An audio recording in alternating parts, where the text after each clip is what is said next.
所以譬如有阿坤頓，今日喺我身邊有 Christy 陳怡。Hello，long time no see。Hello，long time no see 啊！上首歌有冇傾偈啊？上首歌有傾偈啊？有啊。有啊。但係都耐啦，因為都12月嘅事啦。隔咗咁耐咩？係啊。我好似見完你冇耐咁嘅，點解？好似成日都見到我，但係其實原來都已經12月出㗎啦嗰隻歌。OK， 好啦，咁啊話咁快啦，下轉個頭有新歌啦。冇錯，呢隻歌叫做《不裝了》。不裝了。應該咁講，你開始轉曲風之後咧，多啲唔止係嗰啲 emo 嘢喺自己身上啦。越嚟越跳添，仲要係越嚟越做翻自己啊，可能。OK，好，不裝了呢首歌，係一個幾輕快嘅旋律嚟嘅。呢首歌你想做啲咩咧？其實咧就係因為覺得之前啲歌咧，除咗一開始就講道理啦，跟住就可能生活化啲啦，但係其實都唔係好直接去認識到我個人係點。咁我今年咧就想喺題材上或者歌詞上咧，係一睇到嗰份詞或睇到歌名咧，就已經知道我係一個點嘅人。好直接嘅咁，咁就大家又唔使係啦，就唔使諗咁多，係唔扮嘢啦，不裝了。不裝了係因為佢哋覺得我個性格係一個比較直接、有話直說嘅一個人，所以就直接就叫不裝了。好，我啱啱聽到嘅係話，佢哋覺得你係一個咁嘅人，佢哋係咩人啊？佢哋就係我嘅班底啦，T-Rex、Carlton 同埋 Anson。咁我自己都覺得我係比較 bro 啲嘅。即係佢哋都你都係唱唔到啲好妹豬嘅歌㗎啦，咁樣咁就做翻 bro 咯。OK， 喂，但呢首係 bro 咩？即係都比較嗱，我平時即係可能其實呢個都係一個真人真事嘅。即係我以前就算如果我中意某一個人，其實我身邊所有人都知嘅。好明顯嘅，即係可能咧妹豬啲嘅性格咧就係會收埋啲啊咁樣，但係其實我以為人哋唔知，但係其實係人都知啦，咁所以我就不裝了啦。你以為呃到全世界，但其實只係呃我自己。冇錯，人哋連邊個都知啊，其實。咁即係個主角冇理由唔知添啦。其實就係啦，呢個 MV 都係咁樣嘅。OK， 不裝了全世界都知啦，唔扮直接啲啦。係啦。你去到幾時先發覺原來自己係俾人睇穿晒㗎？去到試過幾多次啊？應該問。其實嗰次都好多人問㗎啦，都係話其實你係咪中意呢個？跟住我就話唔係，你點樣知道㗎？咁樣，跟住人哋就好明顯㗎咯喎，咁樣，咁後尾就認咗啦。究竟你做過啲咩嚟？即係可能我哋出嚟玩下嘢，即係玩 game 咁樣，輸咗咧，我係好踴躍去幫人哋頂咗佢嘅。即係你唔好罰佢啦！你幫人頂係啊，即係你冇罰佢啦！我覺得跟住可能佢倒瀉嘢，即係我會好照顧咁樣嘅。好明顯㗎，其他人倒瀉我唔會理㗎，得佢先理嘅咁樣。OK， 即係佢有咩事你就撲咗埋去㗎啦。冇錯。跟住其他人嗰啲就視而不見嘅。冇錯。但係你又覺得大家望唔到嘅。我冇諗咁多㗎。係啊，即係我嗰刻我係想咁樣，我就會做㗎啦。OK，跟住你嘅音樂班底其實都睇得出你呢一個狀態嘅，可能未必只喺愛情上邊。係啦。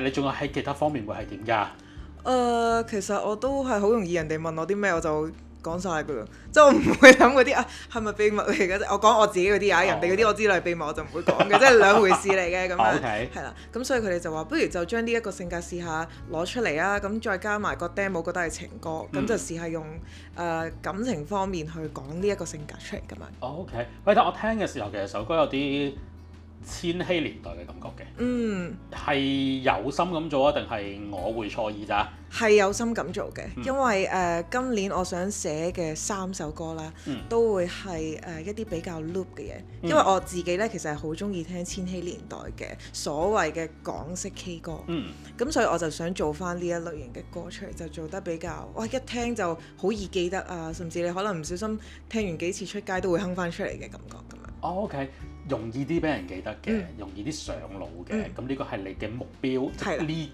幾首歌嘅目標，因為始終一首歌 catchy 啲，容易啲俾人記得係一件好緊要嘅事嚟嘅。而你覺得千禧年代嗰段時間嘅氛圍嘅嘢，其實係好做到呢件事，所以你就向住嗰個方向諗去出發，同埋寫啦。佢寫嗰陣已經 aim 住要係咁噶啦。係。目標好清晰，目標清晰，目標為本。因為我自己其實就算而家出街我聽歌，我都係中意聽翻嗰段時間歌。係尤其是 Twins 容祖兒嗰啲，我都係。其實我係聽到 Twins 嘅影子喺呢首歌入邊嘅，認真的。係啦，咁但係你係想咁做嘅，所以其實係好事嚟嘅，即係你做到你想做嘅嘢嘅。咁which is 係有嗰個年代感喺度。唔係唔 modern，但係你會 recall 翻一啲嗰個年代嘅嘢，同時間係喎，佢易記喎，做到你想要嘅效果喎。咁 T-Rex 你都合作好幾次㗎啦。冇錯。咁你同佢今次佢要去寫你呢一個面向啊，你有冇再講多啲嘢俾佢聽，佢先寫咧？其實反而冇啊，今次應該算係講得最少嘅一次。尤其是已經俾佢冇錯，因為識得太耐啦，咁 Okay. 同埋合作咗幾次啦嘛，已經將好多以前嘅嘢已經講過俾佢聽，佢大概都知道我係點啦。其實頭先我講嗰個愛情嘅故事係直頭冇講過俾佢聽添㗎。哦，係啊，喺呢度講俾你聽啫。OK，即係本身佢知嘅嘢唔關愛情事，但係佢就將佢覺得你係點套咗落去個愛情故仔度，點知原來中晒，就係咁樣啦。T-Rex 你好嘢，係啊，佢好嘢。喂，咁翻到嚟發覺，喂，我冇話過俾你聽㗎喎，做乜你寫中晒㗎？其實本身我自己都唔係好記得有呢一個故仔嘅，因為都一段時間之前。咁我睇翻同埋聽翻之後，咦係喎，其實我都真係咁㗎喎，咁樣咯。係自己原來真係咁，但自己唔知，係自己唔記。不裝了，原來自己係咁爽直嘅，原來自己係可以唔需要咁多扮嘅。咁之前嗰個 emo 嘅你係咪扮出嚟㗎？emo 都唔係嘅，即係可能我可能個人太跳脫啦，即係我一段時間就真係咁，一段時間跳掣就話跳掣，講得太好聽添，係啦，即係一段時間係咁，一段時間係咁，可能又經歷咗一啲嘢啦，令到自己就覺得其實真係完完全全去做翻自己，其實都真係一件幾開心嘅事咁樣。要完全做自己開心嘅，但係唔易嘅。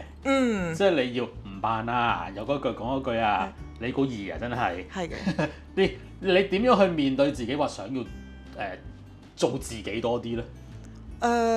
其實我又真係冇諗太多嘢嘅時候，已經係做緊自己，即係可能有啲圓啊啲。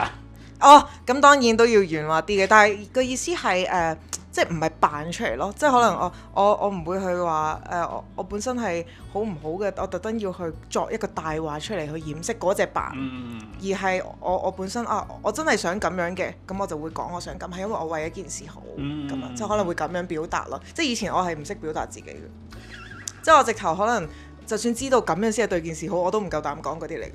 咁大件事啊？係啊。你得人迷床嗰陣時嘅我，我就係想問，即係原來你做音樂上都仲會有一啲咁嘅狀況出現過？最一開始嘅時候，所以其實我想講呢，出歌對於我嘅成長嚟講係幫助咗好多，即係可能亦都幫助我其實真正嘅性格去攞翻出嚟咯。係啊，我真正想做嘅嘢，想揾到嘅嘢，都係音樂去幫我。原來音樂可以幫你打翻開你個心。喂，咁其實之前可能唱 emo 嘅嘢啦，跟住近3首歌開始有翻啲節奏啦，有翻啲開心少少嘅感覺啦。呢把聲易唔易處理㗎？其實都還好嘅，但係有啲搞笑嘅事件就係Carlton 同埋 Anson 終於發現到我點樣錄音先比較好。How？ 就係唔好理我頭嗰2個鐘，頭嗰2個鐘，喂 studio hour 好貴喎。係啊，所以佢哋就話以後我喺屋企折磨自己2個鐘，我先出去。即係我係要你自己搞掂自己先，係啦就好錄啦嚇。冇錯，因為我係一知道要錄音，我就會好認真嘅個人。咁但係最慘係咩呢？人哋聽都聽得出好認真，咁即係證明錄得唔好，唔夠放鬆。咁所以呢，終於攰啦。我就諗唔到嘢啦，就不裝了啦。咁我就突然間會錄得好好噶啦。咁樣。喂，你呢首歌我當呢首歌嚟計啦嚇，一首輕鬆啲嘅作品。你如果好認真去唱呢，即係我幻想到咬字好硬啦，冇晒嗰啲語氣啦，冇晒表情啦。你咁樣去唱一首咁樣嘅歌？係啊，但因為冇我個性格就係咁。同埋我點唱？唱 live OK 嘅，反而我係錄音室比較驚嘅。唱 live 我就好自在嘅，唔知點解。但係你明知首歌應該要係開心嘅，人就係咁矛盾啊！但係你就係逼咗自己啲假嘅開心位出嚟。我都冇特登逼自己假開心，但我就係我要唱好呢隻歌咁樣，諗得太多嘢。OK，我要唱好呢隻歌，而唔係即應該咁講，technical 上做咗，但係感情上唔啱數。係啦。完全唔啱數嘅，我係嗰陣時係唱到好似唱曾經失去了一切咁咯，可能。咁你之前一路錄歌都係咁㗎？之前錄歌都算係咁嘅，其實。咁啊，由早安安開始咧，我發現我要坐喺度錄音。坐喺度好運氣嘅咩？喂，坐喺度我更加輕鬆嘅。即係主要都係要自己輕鬆嘅。係。喂，如果通常 studio 會有窗㗎嘛，攞糖簾俾你自己裏邊會唔會好啲啊？再其實可能熄晒燈冇晒人都更加好嘅。即係開住你自己錄啦，我哋落去食個飯先。都得嘅，可能突然間上嚟就揾到啲 tick 可以用㗎啦。不唔得，佢哋要聽住先，唔係唔知有冇嘢，要由頭聽過都係一個飯，俾 double 嘅時間。喂，但係原來你係需要自己搞到自己攰，諗唔到嘢，或者係真係需要去放鬆啦，唔好俾自己用腦去主導自己點樣去唱，先至做到你想要嘅嘢，或者係監製要嘅嘢。咁即係話，其實你乜都唔諗已經做到，咁你諗咁多做乜嘢啊？呢個就係佢哋成日都係咁講嘅。佢話其實你知唔知你乜都唔使做已經係最好。但係我就係中意做好多咁樣。錯晒。唉，係啊，我會越嚟越好嘅，一定要進步呢樣嘢。呢首歌因為呢個都可以係個 topic 寫到歌㗎啦，應該都即係點解你可以做咁多嘢，夾硬嚟唔啱喎？都係我性格喎，可以攞嚟寫下。係啦，呢個可以。喂，咁啊，你話今年想做3首歌，都係用自己嘅故仔講多啲嘅。呢首係第一首啦。係。咁今年即係下半年會有2首歌出。冇錯。搞緊未㗎？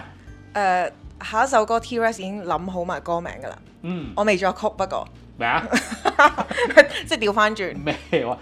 有歌名，有題材。係啦。佢未寫詞㗎嘛？佢未寫詞㗎嘛？未。我幾驚佢寫完份詞，你配曲啊？唔係，得個歌名，但係我未作曲。係，即係大家冚好咗做乜嘢啦？係啦。咁有諗法啦，咁你好寫啦。寫㗎啦。如果唔係就拖到好耐㗎啦。係啊，跟住出第3首啊。係。好，咁啊，而家有呢首《不裝了》，一首比較輕快嘅作品啦，講你自己嘅性格。原來唔到人有啲嘢，唔到人嘅時候就不如唔啦，不如唔好搞咁多嘢啦。咁呢個係其中一個面向。跟住落嚟嗰2首歌都係講自己故仔，講啲咩咧？我哋等你出歌就知㗎啦。好，咁遲啲再傾偈啦。好啦，拜拜。